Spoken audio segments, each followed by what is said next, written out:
My name is Allie Vanderstoop, and I am the president of the Board of Trustees at Bainbridge Community Foundation. And it's great to see such a great turnout. Thank you for being here with all of us. Before we get started, we always begin our events acknowledging the land we are on is the Aboriginal territory of the Suquamish people. We always like to center ourselves before reading this, so please just take a moment here to acknowledge this with us. As Chief Seattle said, every part of this soil is sacred in the estimation of my people. Every hillside, every valley, every plain and grove has been hallowed by some sad or happy event in days long vanished. We would like to begin by acknowledging that the land on which most of us gather is within the Aboriginal territory of the Suquamish people, the people of clear salt water. Expert fishermen, canoe builders, and basket weavers, the Suquamish live in harmony with the lands and waterways along Washington's Central Salish, as they have for thousands of years. Here, the Suquamish live and protect the land and waters of their ancestors for future generations, as promised by the Point Elliott Treaty of 1855. Thank you. Bainbridge Community Foundation strives to bring our community together to explore and discuss relevant topics of our time. For more than 20 years, BCF has been identifying and addressing the needs of our community and collaborating with local nonprofits to also understand their needs. We bridge ideas, collaboration, and philanthropy in our community. And in that spirit, BCF created LeadHERship 5 years ago to honor women leaders in our community. Over the years, we have had a discussion with women in philanthropy, a panel to discuss how female leaders are supporting homeless youth, and an event to celebrate women of color in our community. Today's leadership topic will be about civil conversations. To have a healthy and thriving community, we need to be able to communicate with each other, even when we disagree, because we know that diversity of ideas makes our community that much stronger. In today's presentation, we are having a fireside chat with a leader who has used her own personal story, backed by rigorous research and analysis, to help us understand how to have better cross-partisan conversations. Monica Guzman describes herself as a bridge builder, journalist, and author who lives for great conversations sparked by curious questions. Monica is a Mexican immigrant, she's Latina, and she is a dual US-Mexico citizen. And she is the proud liberal daughter of conservative parents. Monica is also the Senior Fellow for Public Practice at Braver Angels, host of the new podcast, A Braver Way, and author of the New York Times recommended book, I Never Thought of It That Way. Monica, I've read your book. I've already talked with many people here this evening who have as well, and we are so incredibly excited for you to share this with us. Thank you for being here.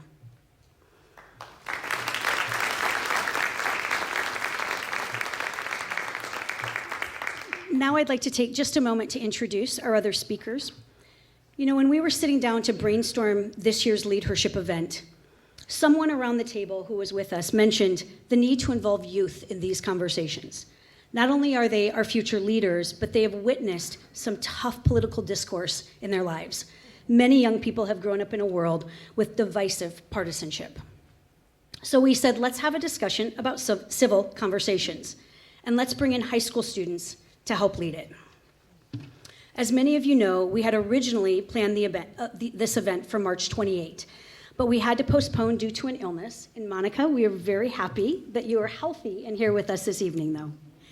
But we still wanted to credit the students and teachers who had put hours of work into preparing for the event that day, particularly English and social studies teachers at Hyla High School, Brenda Hodges-Howell and Karen Natorp Anderson, also known as KNA. They worked diligently with their students, Carson, Naomi, Vera, and Tabor, to prepare to moderate and shape the topics for the discussion that we'll have this evening with Monica. Unfortunately, those students had a conflict with the rescheduled event, so I am proud to introduce today's moderators. Dana Benendijk is the Community Impact Officer at BCF and has a background working in global affairs in nonprofits and the US government, as well as being a former teacher of 8th grade civics.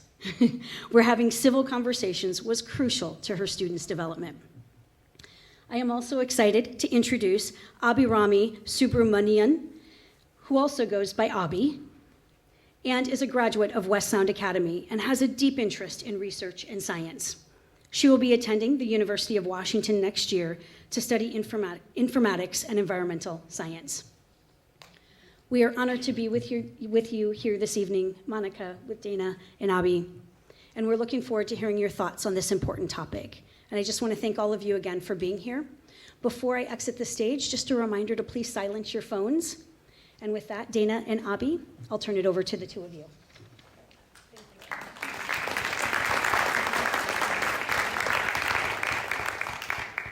Thank you, Ellie, for the introduction, and I just want to say thank you again to Monica for coming here, and welcome. We are so happy to have you here, and just so thrilled we were able to reschedule this event. I'm so sorry I got sick, you guys. I'm so sorry. It was terrible. I lost my voice. It was terrible. Yeah, but we're happy you're here.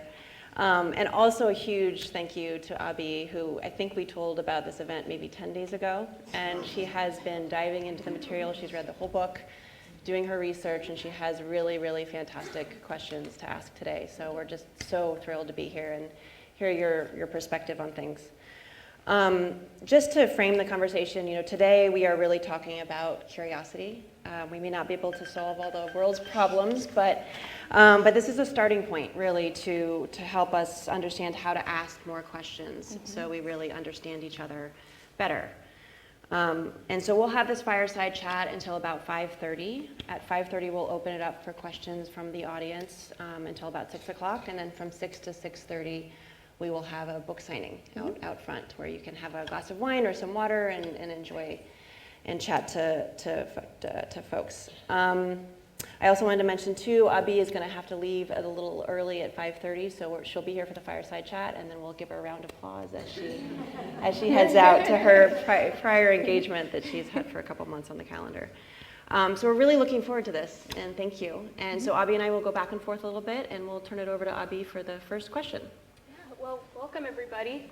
Thank you, Monica. Thank you, Dana. Firstly, can you start by telling us a little bit about how you got into the work that you do and why the message of "I never thought of it that way" and "curiosity as a bridge" is so important? Yeah, so there's two threads that led me to this work. One is through my journalism and the other through my family. So through my journalism, that's been my whole career. I've loved telling people's stories into their communities and trying to do it as responsibly as I can. That has felt like something really important to our country, to try to help everyone understand each other. That's felt like the point, right?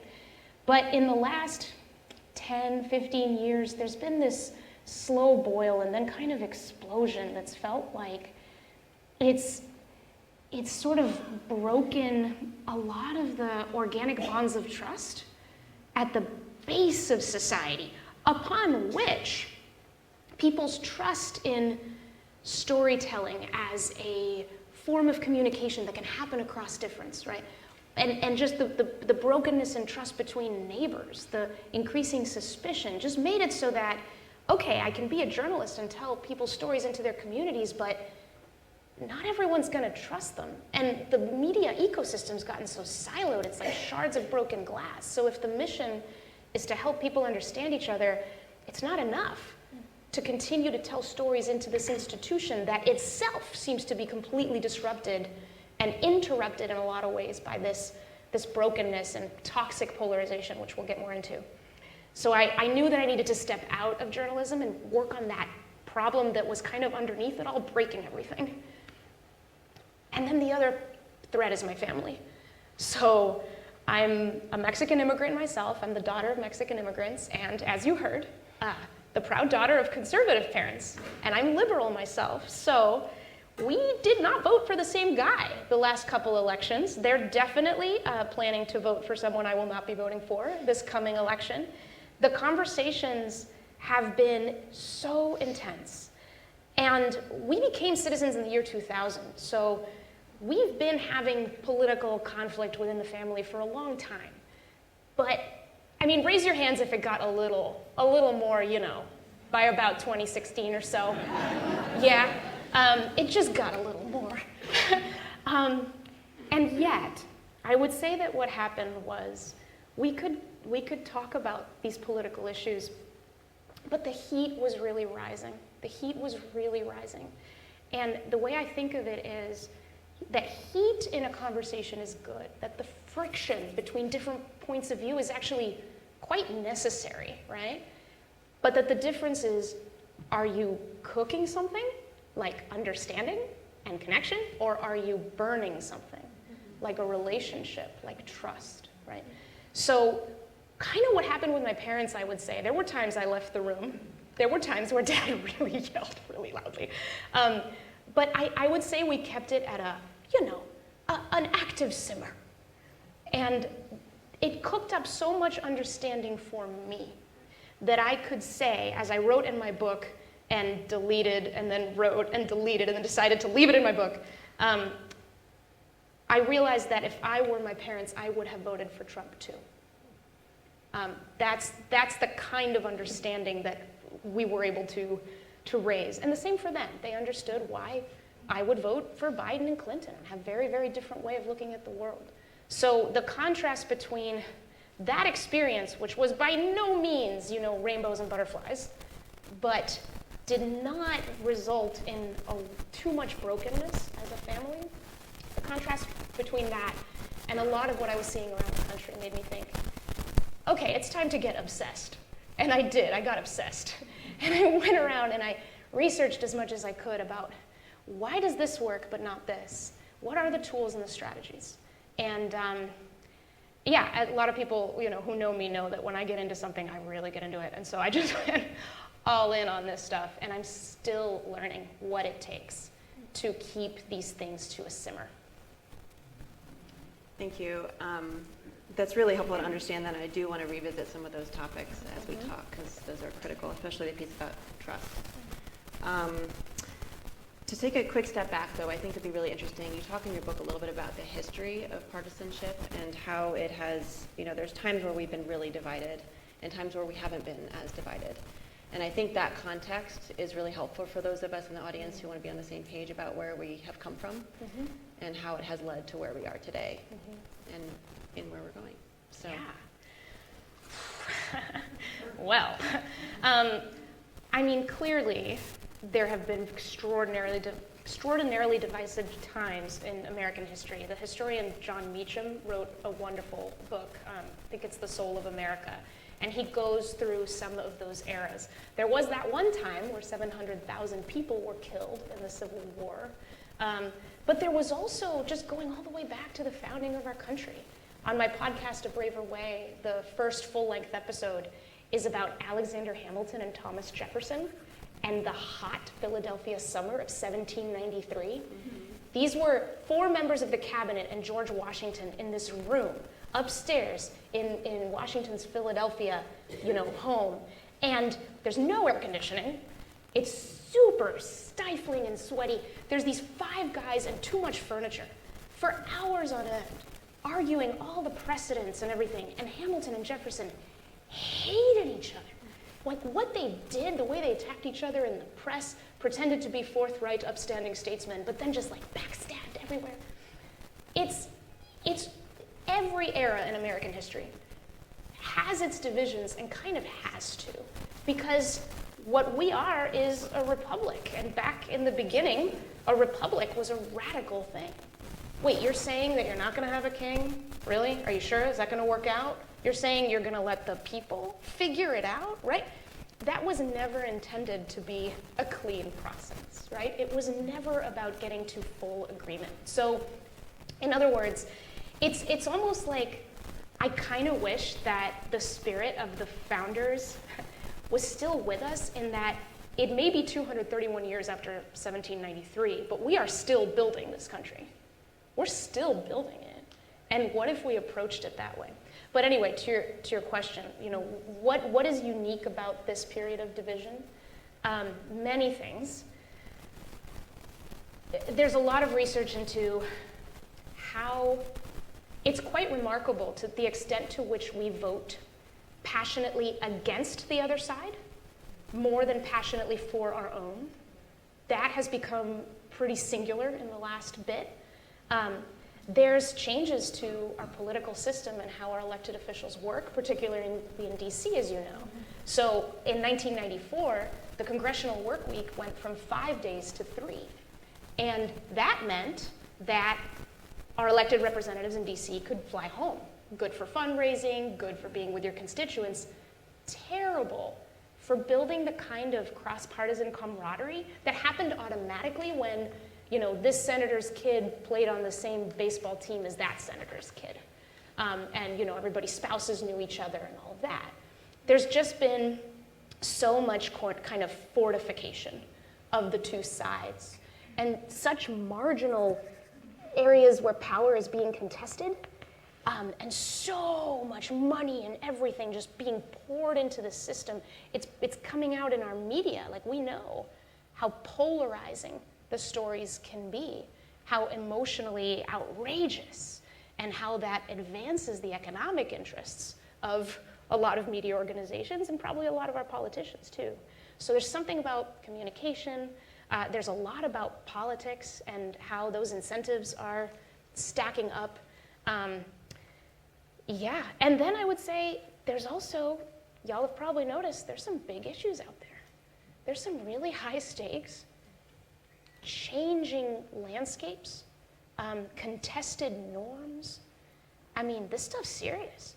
And it's the kind of thing that would make a lot of people nervous and anxious. So we know that there's a lot of anxiety. People are busy, they're scared, they're tired. And you add on to that all this political chaos. Anyway, I could go on and on and on and on and on. There's also how much we tend to now put meaning into our political and partisan identities, but we didn't used to quite so much in the past. And many sociologists have theorized on and on about why. But it's certainly a unique moment in how divided we feel. How divided we really are ideologically is a different question. Because when you look at the data, there's actually a ton of overlap on guns and immigration, but you wouldn't know it by looking at the discourse, because the loudest voices tend to be on the extremes. And we're not really sure even what space to give more moderate voices anymore. I did want to ask a follow-up question to the 1994 history portion that you mentioned. Yeah. Definitely space is a big determinant factor of like who you talk to and whatnot, but do you think that even though they lived in the same space for a long time, they could have still siloed off into their own areas, like even in DC? Do you think that could have also occurred? Yeah. Oh, absolutely. I mean, siloing happens primarily in our minds. Let's be clear, right? Obviously, geography helps. If you're walking around and you're open to your world, then you might say hi to the person next to you in coffee or whatnot. But I've been to the executive office building in DC where a lot of our representatives work, and it's remarkable how they can walk the same hallways as colleagues who are diametrically opposed to them in so many ways and never interact.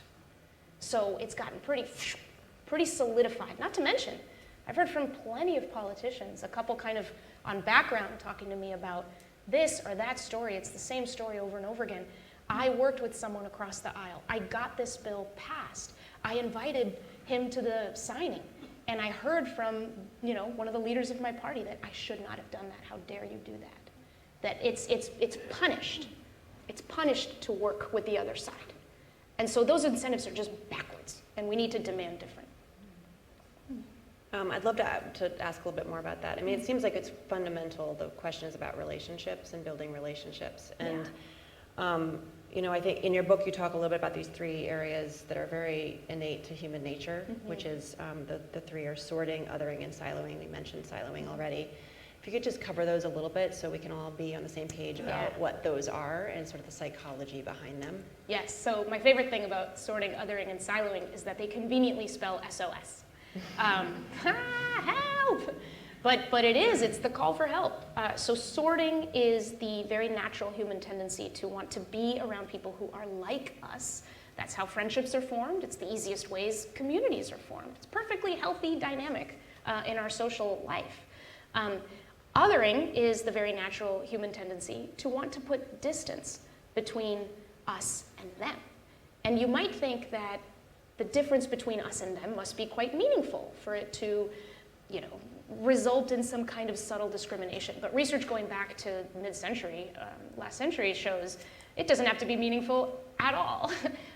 It could be like, I feel like I've experienced it just in that light way where I talked to one of my kids' friends' parents outside their school, and I realized, oh, your kid's also in 3rd grade. So I'm thinking, us. But then, oh, I realized you're in the other 3rd grade class. Them. You know what I mean? It just doesn't have to be meaningful. But when the us versus them is then accompanied by a story of threat, those people are out to get me. Those people will never understand me. Then, some of the deepest sins in humanity have resulted from that kind of othering. And then siloing, which we talked about, is largely about, these days, this thing. Because, you know, you might be in DC and living around Democrats, Republicans, what have you, but you're doing a lot of this, then you've selected everything that goes in here.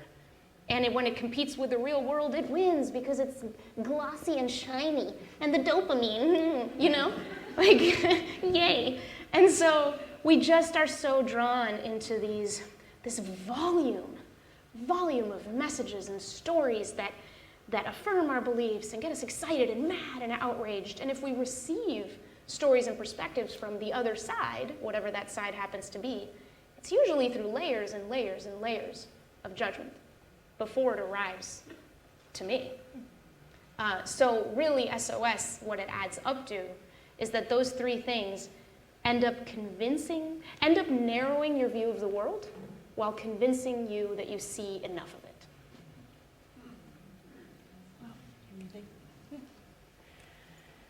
Well, thank you. I think what's really interesting is sort of one of the things you talked about in your book is sort of political identity and how much you are tied to your values and who you are.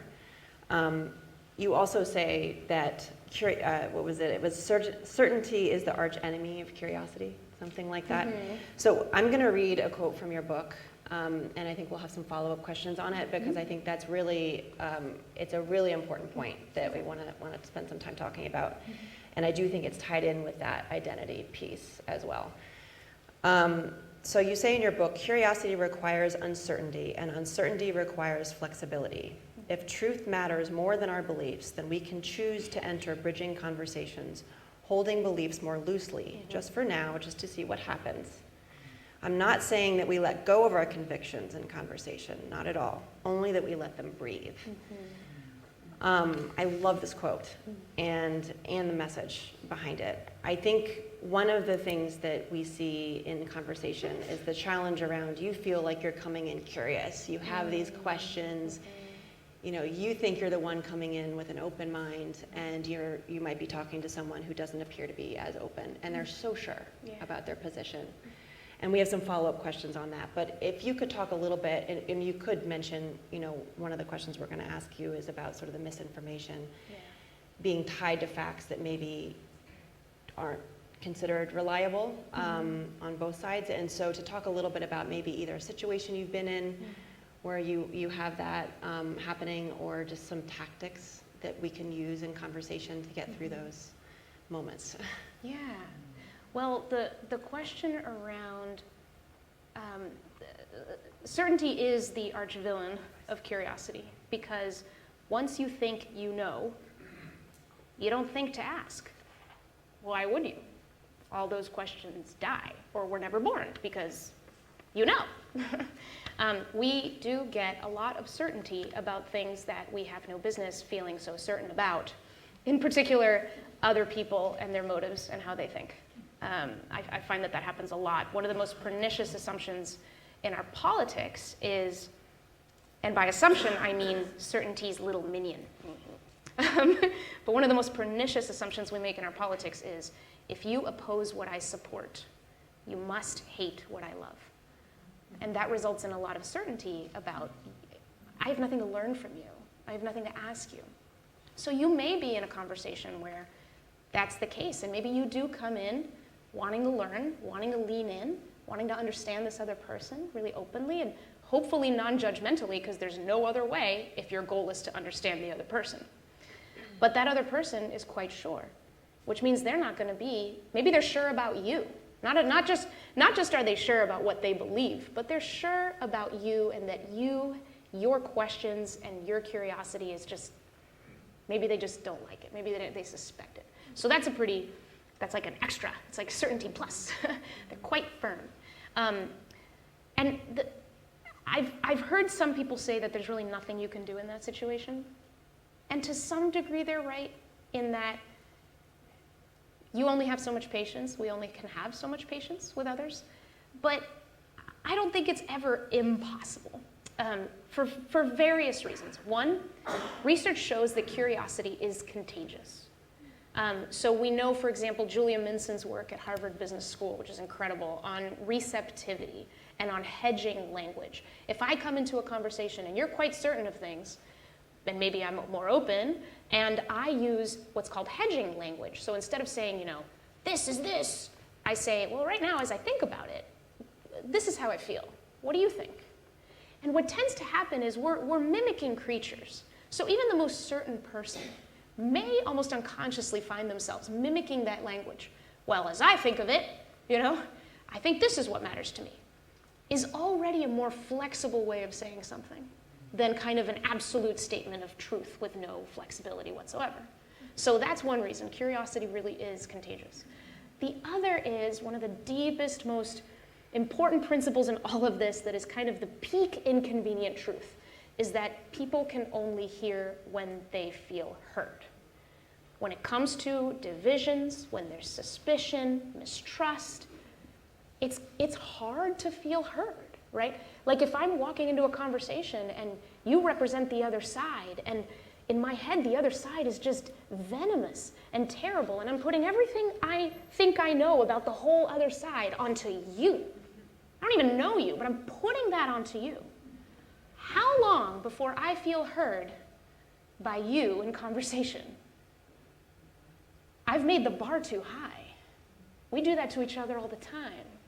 So that is an example of that circumstance is hard for you to control. But even then, people can only hear when they're heard. The only thing that unlocks somebody else is listening. Not listening that's gamified and strategic. I'm going to listen for like 3 minutes and then I'm going to pounce. No. No. I'm actually interested. Like, we're very sophisticated creatures. We can tell when someone's playing us. We can tell when it's not an authentic conversation. I can tell. If we were chatting about whatever and you were asking me questions about my day, I can tell by so many cues if you really care. And if you really care, I feel seen and heard. And I'm going to be more willing, if the conversation becomes a little bit challenging or you ask a more personal question, well, some trust has built there. Maybe I'm able to give you a little more.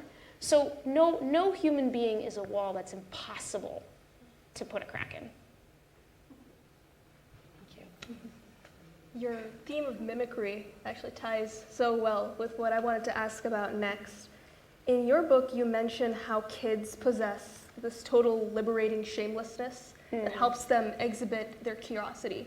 Simultaneously, though, I see kids as being some of the most certain people in the world. They're so certain about the things that they know. So when I was a kid, I only needed well, my mom said so, or my dad said so, and then I would be, convinced as to something was real or not. So as someone who's still a youth myself, I think it's incredibly important that we bring civil conversations and the idea, the practice of it, to people of all ages, and especially kids and really young kids. So along that line, I wanted to ask you your perspective on how the process of having civil conversations changes with age. How does that impact it? Yeah.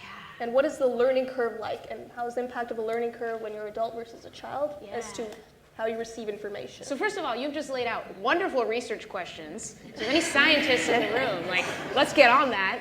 Those are awesome research questions I don't think have been asked enough. But I think we can intuit several things. You mentioned children. It's true. They're very curious and they're very confident. Really what it is confidence. This is vibrating, so I'm turning it off. Really what it is confidence. So at Braver Angels, the nonprofit where I'm at, we talk about one of the principles, one of the goals of the kind of engagement that we hope can thrive out there is that people can speak fully, freely, and without fear. about what they really believe or what they're really concerned about, right? That honest engagement, really productive engagement, sort of requires that of us. And I think there's something about kids where they're going to ask the questions they're going to ask, and they're going to say the things they're going to say, and they haven't learned to be scared, you know? The way many adults have just learned to be scared. Whatever identities we've built, which kids don't care about at a certain age terribly much, keep us sort of fixed to certain things and terrified that we might be judged by the people that we want to belong to. And especially recently, that has really chilled us. It's made us into a pretty incurious culture, where certainty isn't just, you know, like, it isn't just about feeling strong. It's also about staying safe and comfortable, because an uncertain world is a scarier one, right? If I can't just rest on some answers, at least if I know that the people who voted for that guy or that guy are vermin, then I can just, that's it, I don't have to think about it, I'm done, right? But, oh wait, if it's possible that people who made choices on issues that I think are just the wrong choices, if it's possible that they're good people and they have reasons that I don't understand, but I could go and learn, that complicates the world for me. I don't know. That makes things hard, right? So I think it's fear. Fear comes in adulthood. And I don't know, some people might say that as you age even more, you might start to go like, you know what, I'm gonna say what I'm gonna say, and I've made it this far, and you're all gonna have to just deal with it. And maybe there's some sense to it. But you also bring up the generational divide is one that I also work on. And that one is so interesting to me because you get bias in two directions. Folks who are older look at folks who are younger and say they know nothing, they don't have enough experience, right? Folks who are younger look at folks who are older and say they don't understand the world of today. They've gotten so entrenched when they were coming up and whatnot. And so it takes like an extra dose of humility, I think, sometimes across generations to really open up to, just because someone spent fewer total number of years on this earth doesn't mean that their lens on the world is not shiny and fresh and new and wonderful and that you have something to learn from. And someone who has spent many years on this earth will have a lot of wisdom that you may not expect, even if they lived in eras that, you know, you think are just back there, you know. So we have so much to learn from each other across generations, and I hope we take that to heart too. Secondary question to that.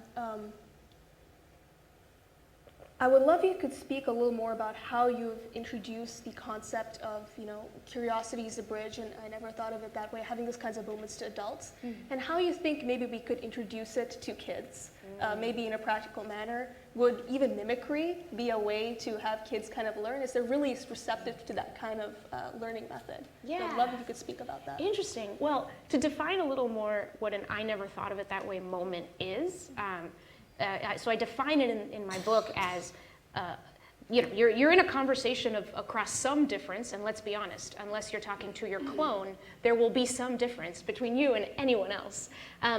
You're talking across a different perspective, and something kind of lands with you. Something has crossed that chasm from between your two experiences and lands with you, and you think or say, I never thought of it that way. And one of the kind of tricks, you know, to lean into curiosity even in small ways is to try to chase those moments. How can you actually work to have more I never thought of it that way moments in your life, right? And there's various things you can do. Just be in places where it's not just people like you. Go and do a thing you've never done. Ask questions of people who are different from you that you've been afraid to ask. Here are some ways that you can do that kind of thing. How to teach that to kids? I find that one of the most accessible on-ramps to this is just, it's nice to be surprised. Surprise, right? Like, man, you ask like I have a little niece who's too young for this, but I have another nephew who's actually right at this age, I think he's like 2, where you go, okay, give me your surprise face, and he goes, you know, like kids love surprise. And that's really all I never thought of it that way moments are. Is life is quite fun if you welcome surprise and if you seek it out. It doesn't all have to be, horrible, like what you learn, you know, complicating and burdensome. It's delightful. We live in a really awesome world, right? And in some ways, the most taboo thing I think that I believe is that disagreeing can be fun.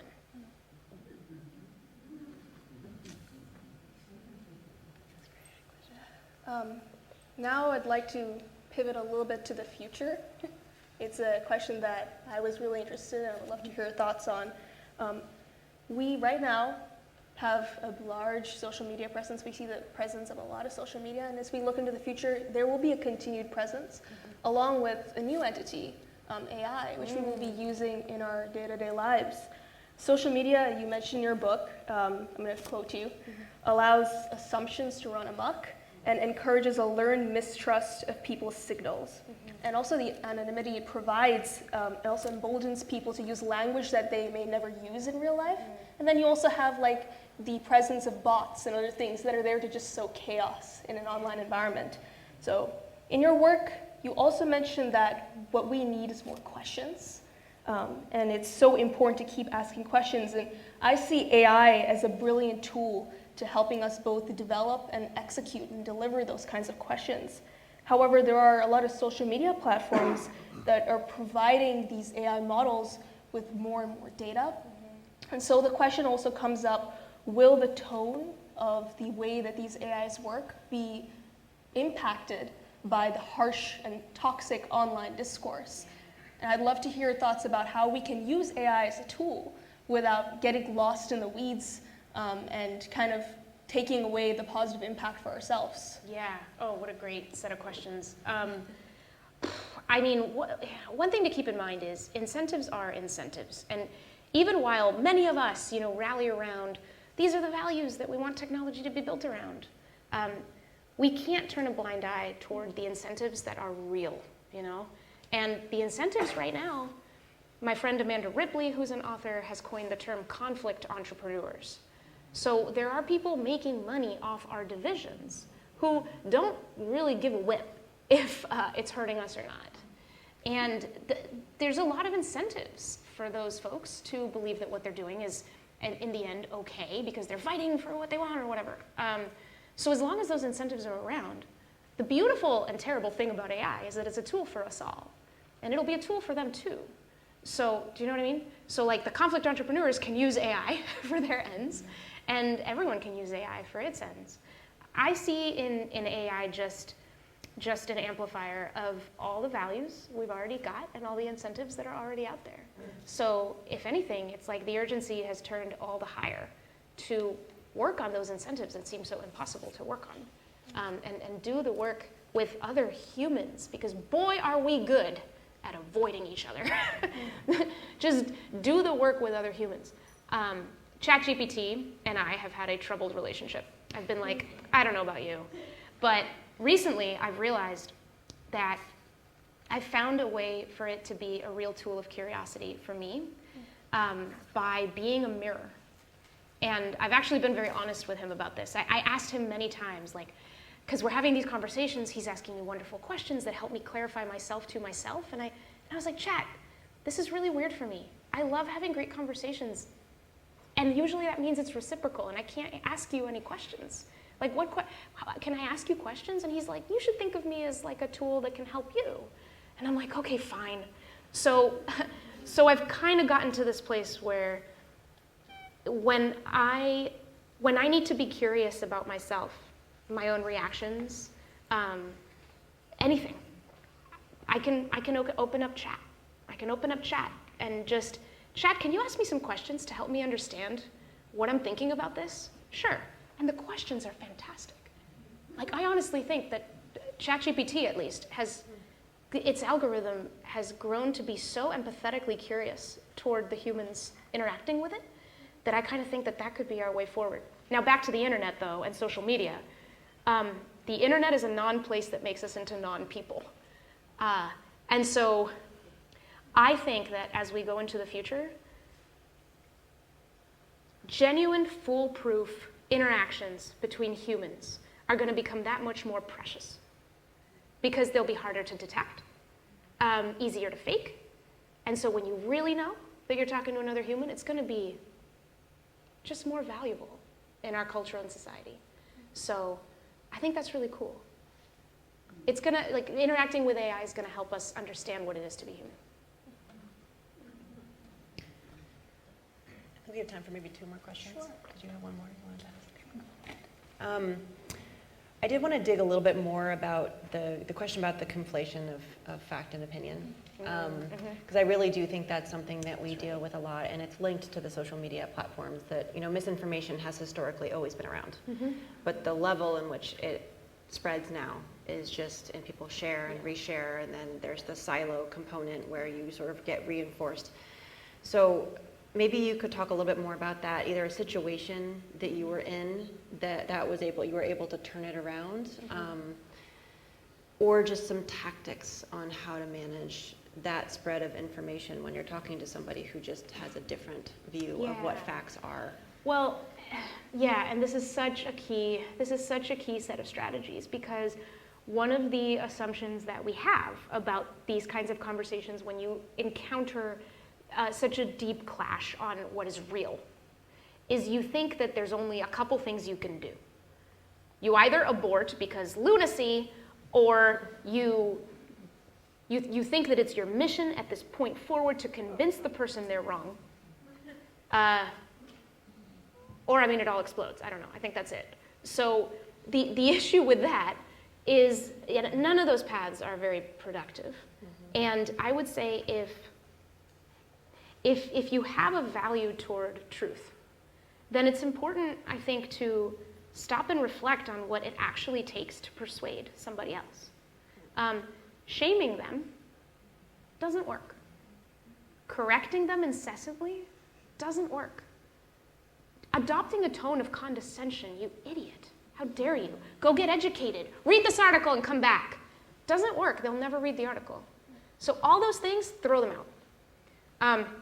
My friend Buster Benson wrote a book called Why Are We Yelling? And he identified 3 different kinds of conversations across disagreement. The conversation about what is true, which is the one we just talked about, the conversation about what is meaningful, and the conversation about what is useful. So here I think is the best advice. When you run into a place with someone where there's a clear disagreement on facts, stop having the conversation about what is true and switch to having the conversation about what is meaningful. So why? The conversation about what is meaningful is defined by, I want to know what you find meaning in. I want to understand you in that way. I'm no longer talking, like litigating the truth of something external to us. I want to know your truth. I want to know how you feel. And so it's a conspiracy theory on whatever, right? So tell me about what got you worried about this? Like, what are you most worried is happening to our country right now with this issue? And I've had this conversation on all kinds of, voter fraud and things like that, vaccinations. I've seen others have these kinds of conversations. And what you're doing when you're having the conversation about what is meaningful is that whole thing about people can only hear when they're heard, right? A lot of times I think when people share what is often labeled as misinformation, and even that, you guys all probably know that can sometimes be a label to just dismiss something that we don't want to hear. So we have to be careful about that. But when people share misinformation, I don't think it's because they're just like bent on spreading lies, It's because something in those stories gets to a concern that nothing else is getting to. Some concern that they have in their heart. And so they're going to share it because it speaks to them. So the answer to misinformation is not like, stomp it out, cancel, ban. I don't think so anyway. I don't think that's working. It's like pulling weeds. They'll grow right back. The answer is listen to people. Listen to what's meaningful to them. Build the trust over time. And then maybe you can do what at Braver Angels we call the pivot. The pivot is, so what I hear you saying is, you're concerned about this, that, and that for that reason. Is that right? The person goes, yeah, okay. I see it really differently. Can I tell you what I mean? Okay, sure. Aha. Right? You've not shamed. You've not rejected. You've not condescended to. You've listened. And now that person is grateful for the gift of being heard and is about to give it back to you. That's where persuasion could happen. You could say, well, here's the source that I've traced, and here's my experience with it, and it seems convincing to me for these reasons. You know, I understand your concerns. I think that those, you know, this and that about them makes sense, but here's what I'm concerned about. And now you've got a conversation. So anything short of that doesn't work. Thank you. Do we have time for one more? We have time for one more, I think, and then we'll shift to Q&A. On the topic of listening, the process of listening to someone can bring up a lot of emotions for them in between both parties. And it's especially difficult when there's no prior relationship to fall back on. And so when these emotions arise, I kind of group them. I see basic emotions, which are, you know, kind of more distilled, so you have anger, you know, sadness, fear. And then you have more complex emotions, which are a combination of two. So, I don't know, hate, like that would be anger, fear, disgust sometimes. And so I see the essence of listening as being able to respond, not react as much. Yes. And so, do you have any suggestions on how to recognize these kinds of complex emotions? Yeah. It's difficult to break down something in the moment, Yeah. but how to do so in a way that makes the other person just same way feel listened, while you're also able to take in that information at the same time and not misjudge or misrepresent them. Absolutely. I mean, you nailed it. It's about being able to respond, reflect, rather than react. So a lot of times, I think there's this pace, you know, on social media or just in our lives in general, this breathlessness where here comes a tweet, well, here goes my response, and blah, blah, blah, blah, blah, blah, blah, blah, blah. And we don't stop. We don't take a breath. And what that means is we don't even notice our own reactions. And they take over. You know, I'm sure a lot of us, certainly have had the experience of posting something that I regretted, sending a text I wish I hadn't. And a lot of times it happens because I was so overcome by an emotion that I stopped thinking. So the key thing here is not to become, I'm a Star Trek fan, not to become like Spock and a Vulcan and just get rid of emotion. It's just about, just notice. Just notice, just give yourself that grace. And emotions are always accompanied by physical sensations. So as I've been trying to do this more in my life, and I'm by no means like a master at it, I've noticed certain things about myself. Like if I'm really, really mad, I stop moving. And I can feel something like a heat, you know? And then if my brain can just detach from the emotion a little bit enough to notice it, then I can say, okay, Monica, you've got options, right? You can take a break from this is one option. Excuse me, you know, I think I need to take, you know, I'm gonna go pass the salt, just something. Or I think a really wonderful thing to do to stay in the heat, remember, keep it at a simmer, that I've done and my parents have done with me when we talk about some things is just to say, you know what, I just want you to know I'm feeling upset right now about this. I'm not 100% sure why, I just know that this is making me feel upset. But maybe I say, but I want to keep listening because I want to sit in it. Or I can say, I think I'm done here.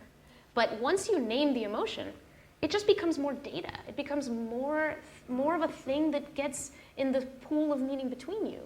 And you can work with it. And hopefully if you've been showing each other respect, you know, it gives the other person more tools to honor how you're feeling.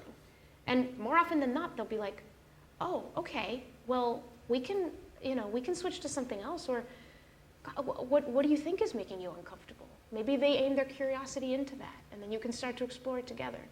But those things, there's a friend of mine, Luis Mojica, who's a somatic therapist, a therapist about the body and how these emotions are locked into our physics, who says that one of the most profound questions in disagreement to ask yourself, you don't have to ask the other person out loud, is why does this idea feel safe for you, but it doesn't feel safe for me? Or why does this idea feel safe for me, but it doesn't feel safe for you? And so once again, curiosity. You're turning it into a detective story, right? Which allows you to take enough distance from it that maybe you can calm your nervous system a little bit and just say, I can accept the fact that this idea does not feel safe for me because I can tell in my body. So let me get curious about that. Maybe I can learn something, you know? And then the threat level goes down, and you can just get farther. Thank you. I do want to give the audience an opportunity to ask some questions, and I know Abby has to head out. We're really grateful for you being here. Abby. Thank you. Thank you. I was awesome. Thank you. Your fist bump.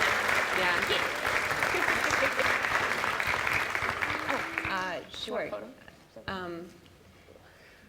Yeah, so thank you, Abby, for coming. Thank you for having me. We'll say a quick goodbye to Abby, and then we will continue on with Q&A.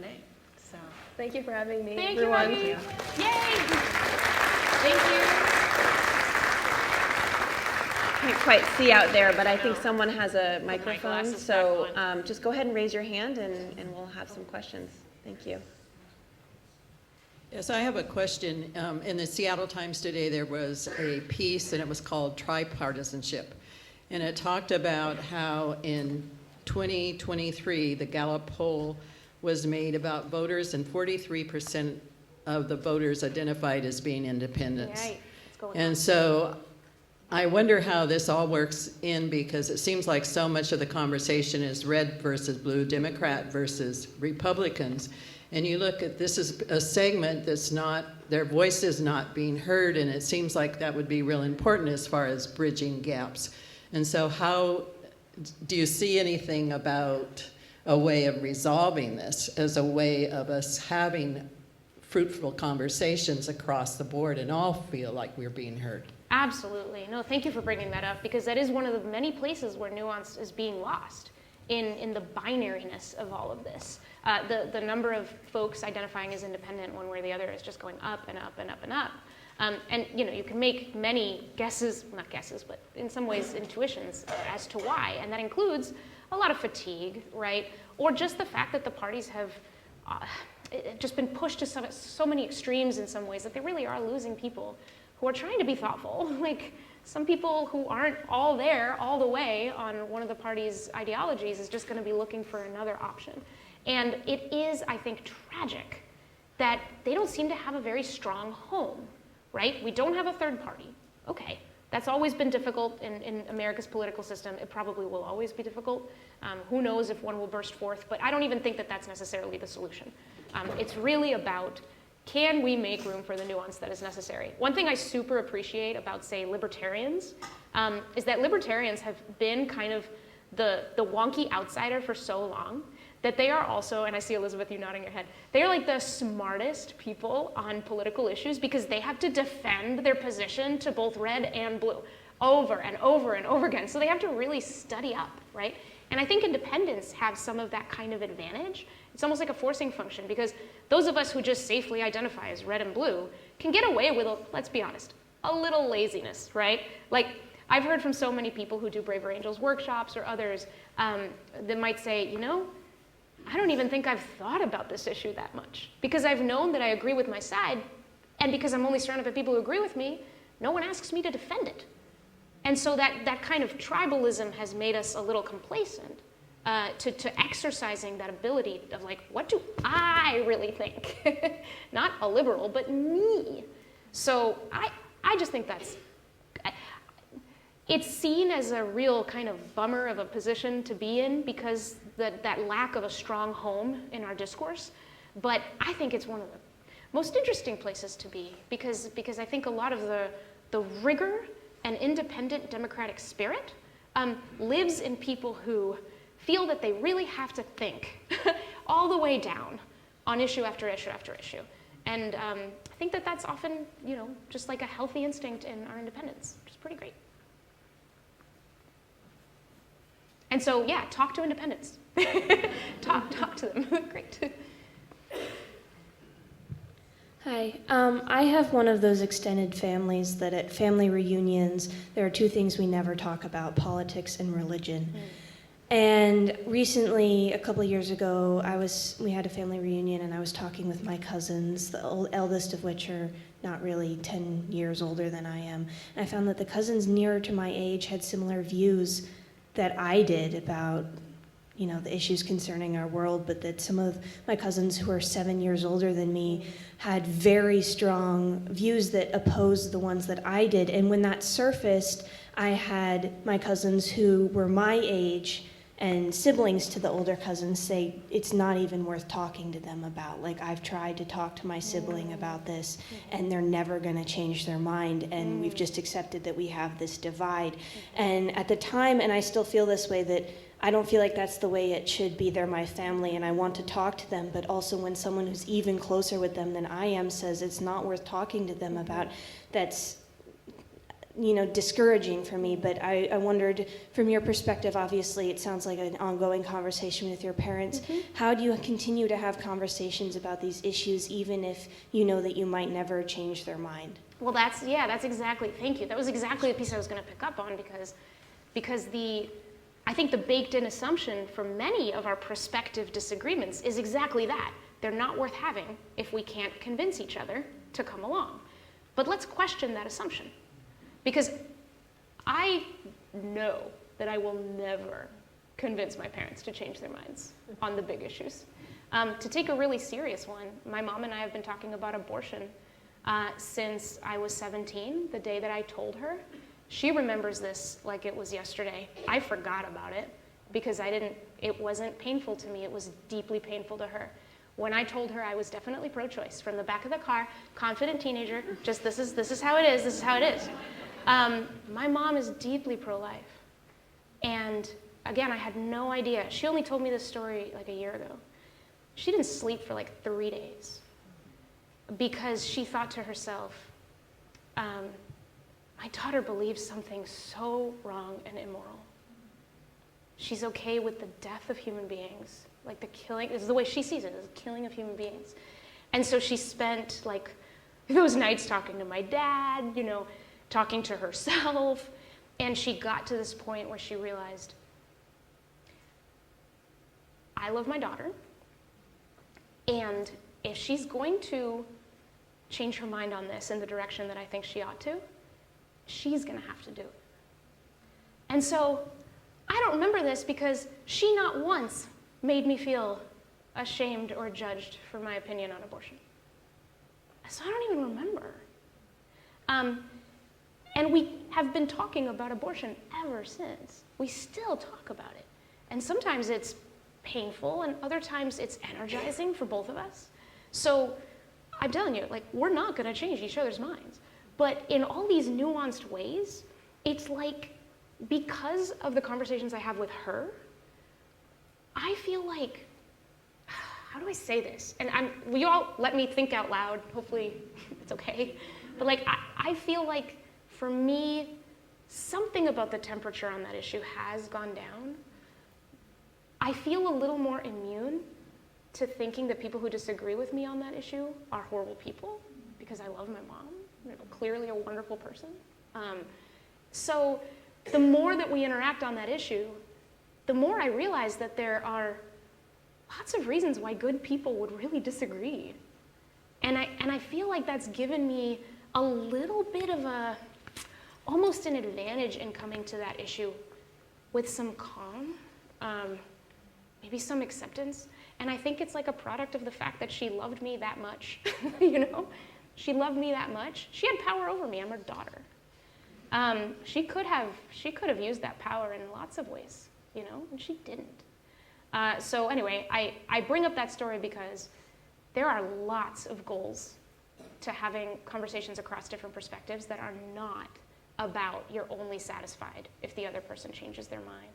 So on the issues that you're talking about, what can you learn from each other if you actually pay more attention, if you are to bring this up, pay more attention to listening to them than you do to explaining yourself, and see what happens.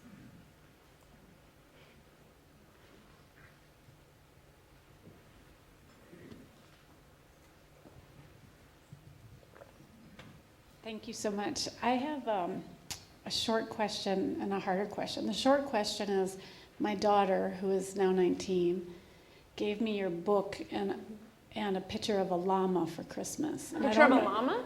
and I don't know what this says about me as a mother. Okay. So if you can answer that, that'd be great, and I will actively listen.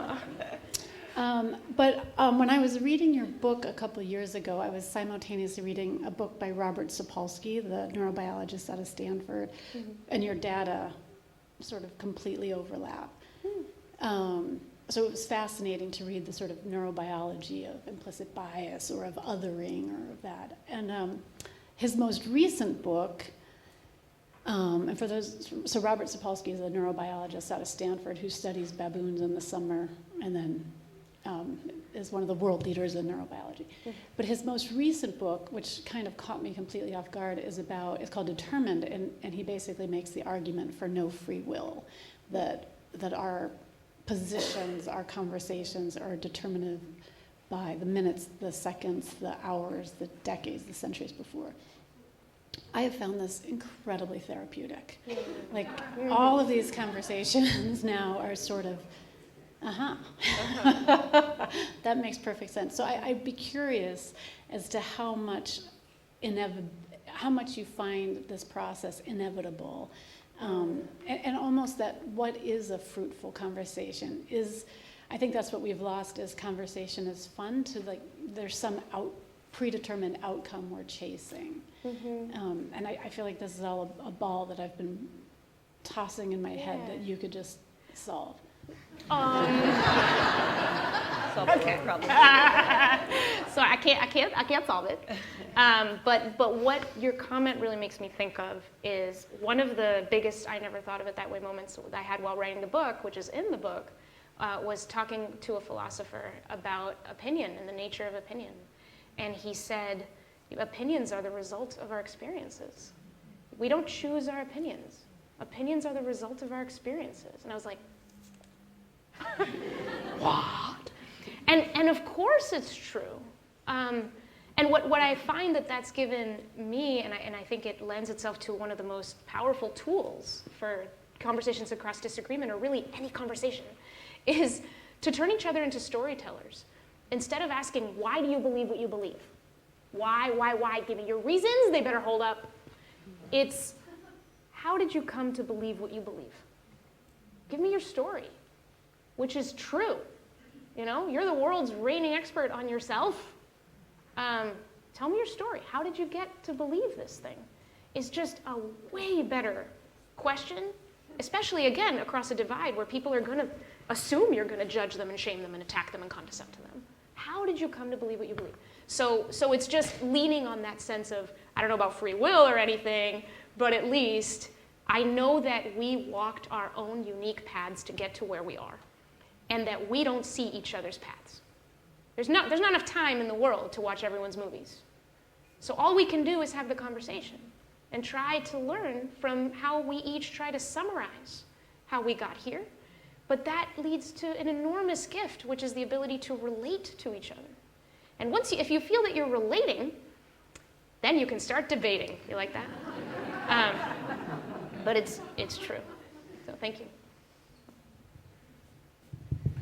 Hi, I'm also a liberal daughter of conservative parents, and so I relate to a lot of what you're sharing. I'm curious if you have found it helpful to have conversations with your parents about the conversation the way you're doing tonight, or if you've really just focused on yourself and how you're reacting and how you're listening in the moment.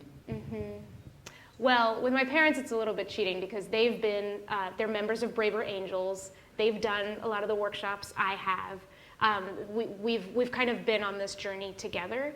This was surreal, but a couple months ago we were invited out to like a Hollywood event to the three of us go up and talk about what it's like to have these conversations together. So it's been cool because it really does feel like it's been a journey that we've been on and have come to appreciate in its many different angles. But even before then, before I started writing the book, all of that, I remember one of the biggest, deepest tips I got from my mother.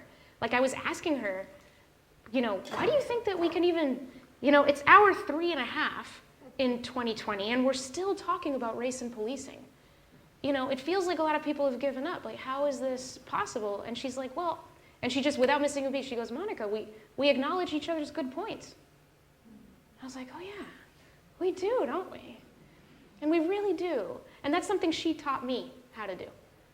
Even as my mother, well, person with a lot of power over me or what have you, my whole life she's been able to say, it's a good point, Monica. Yeah. And that's taught me to say it to her. And that really cools our jets because we're feeling heard. We know something's getting across. We're not so proud. That whole thing, like you give an inch, they'll take a mile. And we do that, and that keeps our arguments and disagreements from moving and being productive. When I can't admit that was a good, oh my gosh, I'll lose myself. No. Courage is humility. The humility to be like, I don't know everything. I'm okay being open and learning, and I'm okay admitting that someone else may have something that is valuable to me.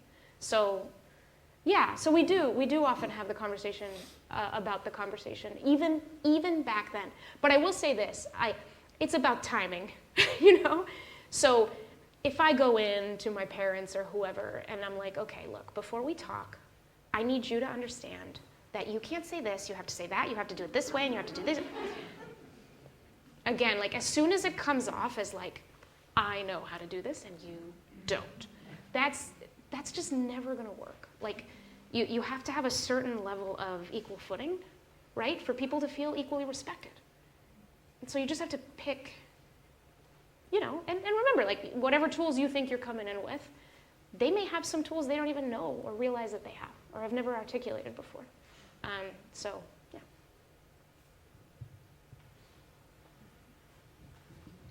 Thank you. I so appreciate from you the information about learning from each other.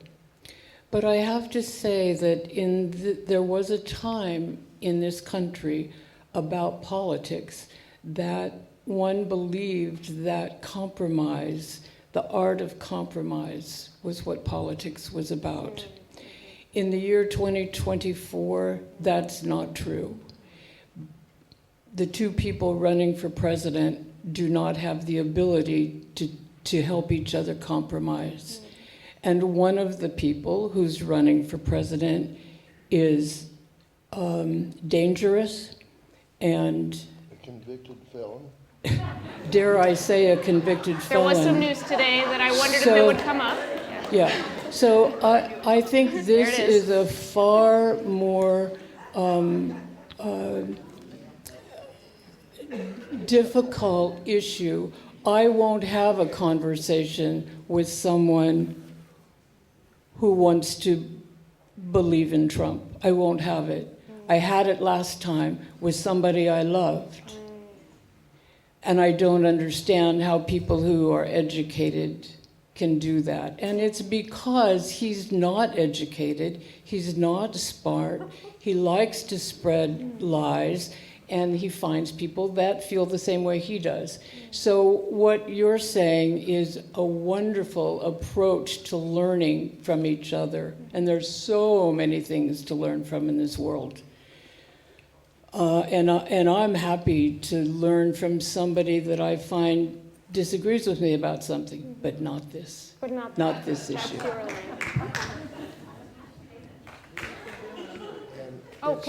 Sorry, go ahead. Yeah. I'll dovetail. And it's more of a statement than a question, needless to say. I remember where I was when John Kennedy was shot. I was on my way to senior year in college, walking to class. I remember where I was when John Lennon was shot. I was out in front of the Carmel Mission on the way going home. Today, it's emotional. My daughter and I were driving up from San Francisco. We took off yesterday. We're listening to MSNBC on the radio in my truck. And it was one I'll never forget. This is tying right in with an event that's so important that happened today. The exposure, and I have a forum right now. I'm talking to people I think we're of like mind. How can we, as a group, like Robert De Niro, how can we get people that are appreciated, are respected by like millions of people, to stand up like De Niro, to talk to you guys about something that is really big. We were an hour south of Ashland, and I'm going, wow. And I'm screaming, I had tears. It's a very emotional experience. I'm 86 years old, and I love the country, but the aisle has gotten so wide since 2016. It was wider before, or narrower before, but I'm passing it on. Well, first, we talked about the principle at Braver Angels of speaking fully, freely, and without fear. So thank you for speaking your minds. I think that that's just really important to do. So thank you for speaking exactly how you feel about this moment. You asked the question, how do we talk to each other about what's going on that feels bad, right? What's going on and what, as you see it, needs to be done out of these events and all these things. And I think that's such an important question. I do. Because where we've been the last many years is in this stalemate where we just, and all respect to you, you know your line. You're not able to talk to someone who supports that candidate right now. You know that for yourself. You're not able to do that right now. I think it's all a balance, right? There's a person named Daryl Davis who is well known in bridging circles because he is a black blues musician who, when he heard after one of his gigs a table of white men say extremely racist things, rather than come and yell at them or leave, which no one would have blamed him for, he sat down with them and started talking to them.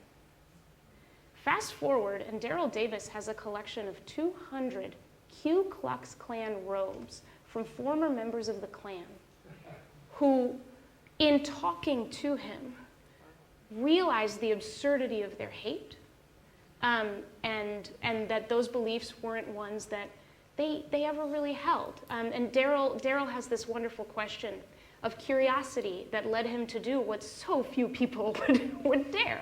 And the question was, how can you hate me if you don't even know me? How can you hate me if you don't even know me? And Abhi was talking about hate, how it's a combination of fear and anger, you know? Hate puts so much distance between us and other people.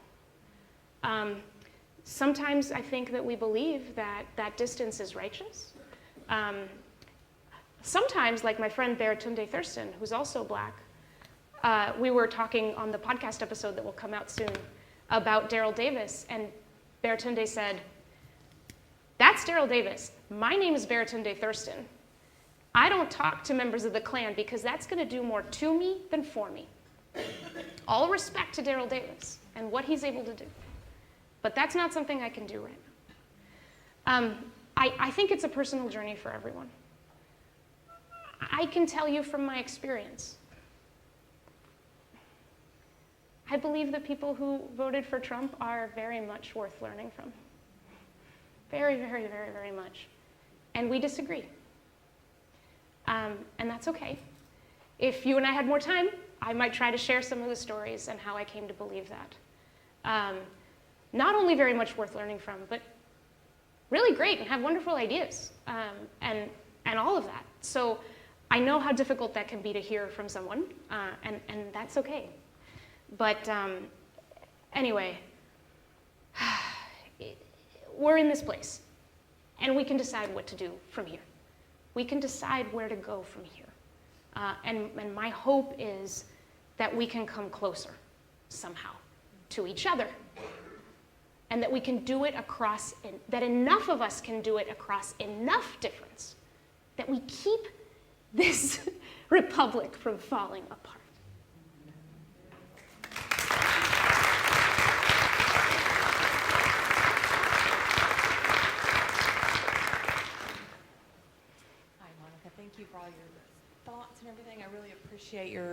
perspective on how we can embrace our differences with curiosity rather than condemnation. And I'm just wondering what your thoughts are. My own children and other young children that I know have checked out of these important issues. They don't even want to have the discussion anymore. And I'm just wondering what your thoughts are about how we can encourage discourse, because it is so important, because they're the citizens, well, they are current citizens and voting citizens, and sometimes even not voting because they've gotten just completely disheartened over the situation. So I think this is going to become a growing problem. A lot of the young people in this generation have grown up with really stressed out parents. You know, so they're looking a generation above going, ugh. Like, I don't know about that. I do a lot of speaking on college campuses, which, you know, have been in the headlines recently.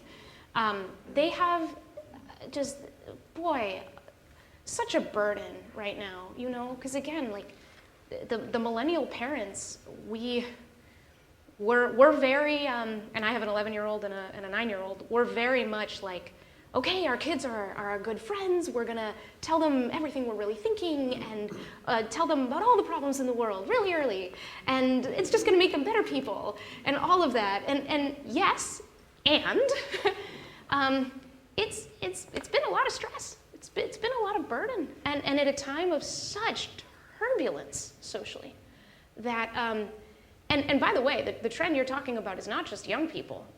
As a journalist, boy, one of the biggest topics in the news is news fatigue. You know, all my journalist friends are like, what do we do to get people to read us again? And it's like, stop stressing everybody out all the time. Like, can we report on solutions, not just problems? Can we? Yeah, look up the Solutions Journalism Network if you're curious. They have a lot of influence and they're trying to spread the word, but it's still true that, you know, you're like, oh, I'm curious, I want to know what's going on in politics.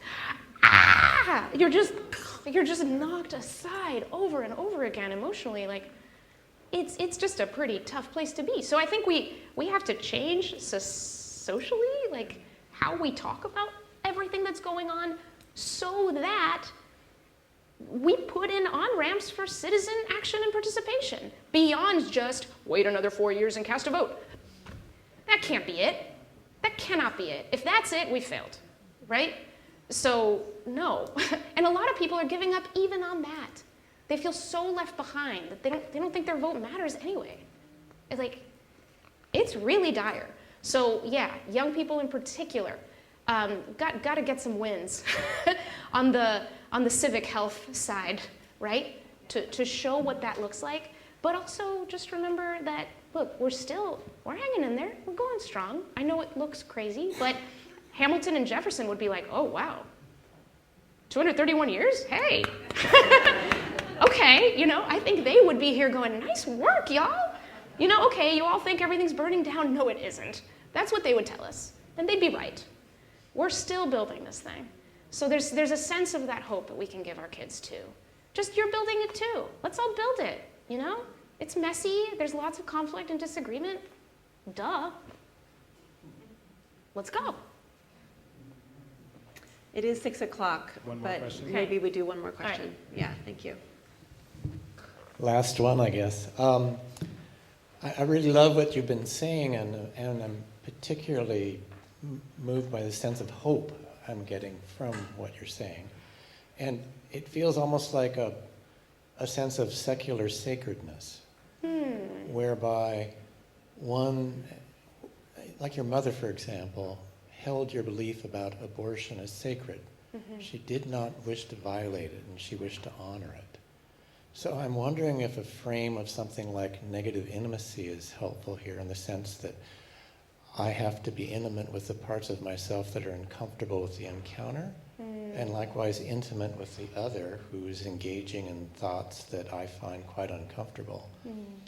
Or perhaps Buber's sense of moving from an I-it to an I-thou. Thou. Mm-hmm.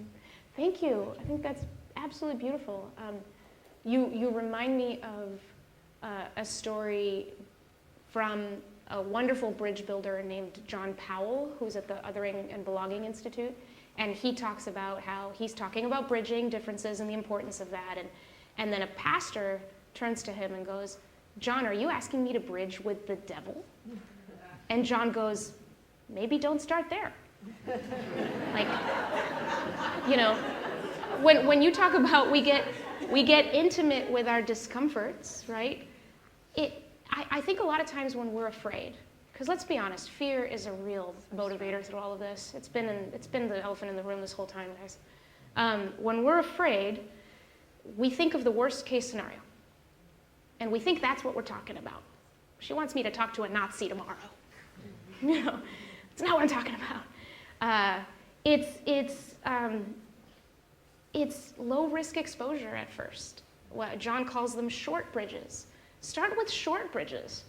And after, you know, just like the friend with whom you agree on everything except for this one thing, or whatever, just this relationship, and if there's enough trust there to hold this conversation.